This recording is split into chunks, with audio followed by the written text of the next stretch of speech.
একজন বাবাকে তার ধর্ষিতা মেয়ের লাশের সামনে দাঁড়িয়ে আর্তনাদ করে বলতে শোনা যায় যে আমরা তো গরিব মানুষ, আমরা কি বিচার পাবো না? যখন আদালতে বিচার হয় না তখন রাস্তায় আদালত হয়ে ওঠে, আর সেই আদালতেই কখনো রাগে কখনো ক্ষোভে জন্ম নেয় মব সন্ত্রাস। তারা বলছেন যে জুলাইয়ের পর নাকি মব সন্ত্রাস অনেক বেড়ে গেছে। মাউসপিকার কথাটা অত্যন্ত সত্যি কথা। মাউসপিকার অবশ্যই জুলাই পর বেড়ে গেছে, তো তার মানে এই নয় যে জুলাইয়ের আগে মব সন্ত্রাস হয়নি। বড় মাউসপিকার আপনি যদি লক্ষ্য করেন তাহলে দেখবেন মাউসপিকার যে 2019 সালে ছেলে ধরা গুজবে প্রায় 30 জনের বেশি মানুষ নিহত হয়েছিল ওই সময়। মাউসপিকার আপনি যদি লক্ষ্য করেন মাউসপিকার তাহলে আপনি দেখবেন যে জুলাইয়ের আগেও 2018 সালে 2014 সালে মন্দির হামলা মসজিদ হামলা নিয়ে প্রচুর ভাঙচুর হয়েছে, প্রচুর মব হয়েছে। মাউসপিকার গত 9 জুলাই যখন মিটফোর্ড হাসপাতালে মানুষকে সোহাগ হত্যা করা হয় মাউসপিকার, সেই হত্যাকারী যারা ছিলেন তারা কিন্তু কেউ মনে করে আসেনি যে আচ্ছা দেশে তো রাজনৈতিক অস্থিরতা চলছে, চলো একটু মেরে আসি। ব্যাপারটা কিন্তু এরকম ছিল না মাউসপিকার, এবং তারা ভেবেছে যে আমাদের হাতে ক্ষমতা আসবে, সামনে ক্ষমতা আছে, তো আমাদের কিছু হবে না, আমাদের কোনো বিচার হবে না, তাই মেরে আসি চলো।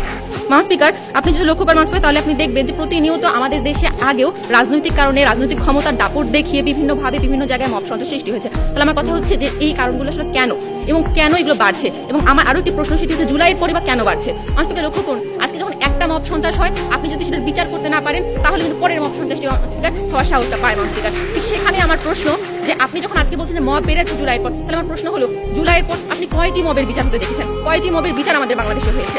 বিচার কিন্তু হয়নি। আর ঠিক সে কারণে যখন বিচারটি হয় না তখন কিন্তু পরবর্তী মবটি উস্কে যায় এবং মবকে মানুষ নীতি মনে করে, আইন মনে করে আমরা জনগণ মারলে সমস্যা কি?